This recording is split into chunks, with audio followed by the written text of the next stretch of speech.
Santa Barbara County's Social Services Department is in a budget crunch, and more than 100 jobs could be cut.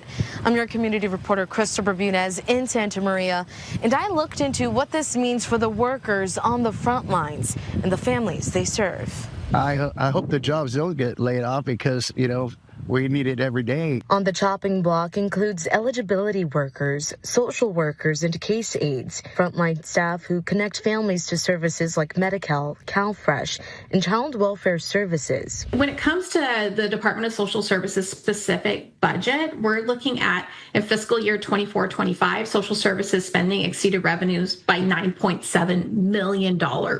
So revenues are not keeping up with the costs. That gap, Butita says, is what's driving the restructuring plan, noting the average employee cost grew 18% over 3 years. When you have costs that are exponentially increasing, but you don't have revenue matching that, you have to figure out a way to right-size the budget and still make sure that you have all of those resources available to the public. However, union leaders argue the county could avoid layoffs. From the Q4 financial report, we understand that the county of Santa Barbara actually has $14 million in surplus, and which makes the anticipated layoffs all the more hurtful. But Butita tells me that surplus doesn't solve the problem. Separate items and separate issues as we go into the future isn't solvable with one-time funds, because it's not something that just happened the past 2 years. It's happening this year, and it's happening for the foreseeable future. Acosta says fewer staff on the front lines will hit vulnerable residents the hardest. They're already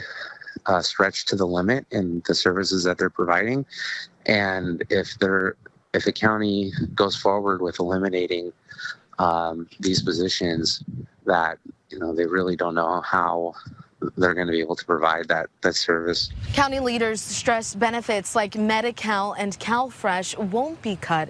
Supervisors will take up on the plan on Tuesday, October 7th. In Santa Maria, Christopher Bermudez, KSBY News.